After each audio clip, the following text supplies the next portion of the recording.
Bonjour les amis, ici Odile, Mom l'éveilleuse. Je vous retrouve dans un endroit, un petit parc à côté de chez moi, boisé, ouvert à tout le monde. Le dimanche c'est chouette pour la famille. Je voudrais vous parler de l'énergie et des maladies. Donc l'énergie, qu'est-ce que c'est? L'énergie, elle est tout autour de nous, mais elle est aussi à l'intérieur de nous. L'énergie, on la fabrique. On la fabrique grâce à l'alimentation qu'on a, mais aussi à l'air qu'on respire. Parce que c'est toute une alchimie qui se crée à l'intérieur de notre corps, entre tous nos organes, le foie, la rate, les poumons, le cœur, tous ces organes nobles qui nous aident, et surtout aussi les reins. L'énergie des reins est très très importante pour créer cette fabrication de l'énergie. Donc l'énergie, c'est pas quelque chose de psychomagique. L'énergie, c'est ce dont on a besoin tous les jours pour se lever, pour se mettre debout, pour que nos organes fonctionnent, pour tout simplement notre vie quotidienne. Donc si nos organes ne reçoivent pas un minimum d'énergie, nous ne pouvons pas survivre. Si nous ne dormons pas suffisamment, notre corps ne peut pas mettre en réserve une certaine partie d'énergie, ne peut pas se nettoyer. Donc cette énergie est importante. Pourquoi on tombe malade? On tombe malade parce que il faut aussi, il existe c'est un couple à l'intérieur de nous, le sang et l'énergie.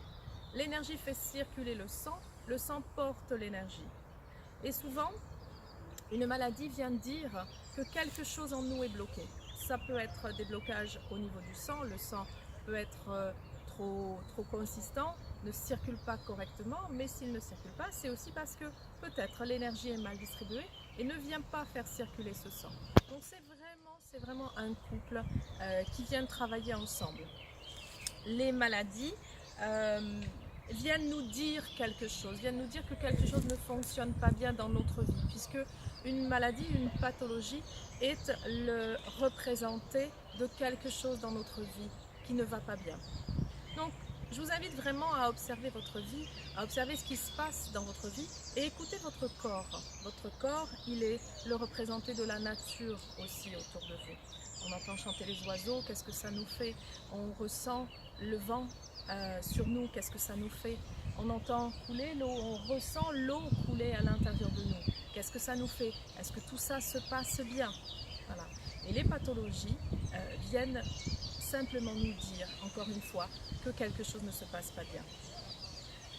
Je suis depuis une bonne quinzaine d'années une jeune fille qui était enfant et qui est atteinte de drépanocytose. La drépanocytose, c'est une maladie assez grave liée au sang et aux globules. Et en fait, ce que je fais depuis qu'elle est enfant, c'est une maladie qui est très handicapante, qui comporte beaucoup de douleurs, des problèmes de croissance. C'est une maladie qu'on soigne de mieux en mieux, mais en fait, quand je dis soigner, il n'y a pas réellement de rémission possible, c'est-à-dire qu'on permet aux malades atteints de cette pathologie d'avoir une vie meilleure. Et vraiment, depuis 15 ans, je la suis et je lui fais des soins énergétiques. Les soins énergétiques, qu'est-ce que ça fait? Ça permet de faire recirculer l'énergie dans le corps. Et si l'énergie circule bien, alors le sang est bien nourri. Tous les organes sont bien nourris en énergie et en sang.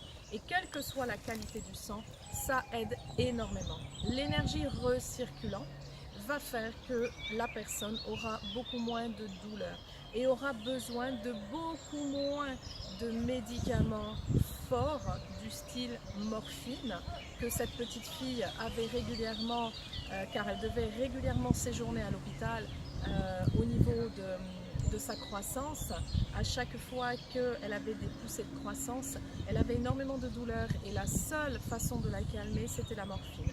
Et cette petite fille, qui est une jeune fille aujourd'hui, non seulement elle a pu mener une vie normale, aller à l'école normalement, faire du sport comme tous les autres enfants, mais aujourd'hui, elle est plus grande que moi, donc sa croissance qui était un peu limitée au départ, s'est bien améliorée, mais en plus elle est réglée, ce qui arrive rarement chez les drépanocytaires pour les jeunes femmes.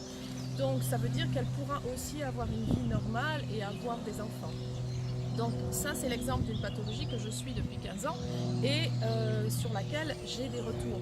Il y en a plein d'autres et vraiment, je vous engage à trouver autour de chez vous des personnes qui sont à même de vous faire des soins énergétiques, quel que soit l'outil par lequel sera fait ce soin énergétique, donc que ce soit en médecine chinoise, en médecine japonaise, en médecine indienne, quelle que soit la façon de faire des soins énergétiques.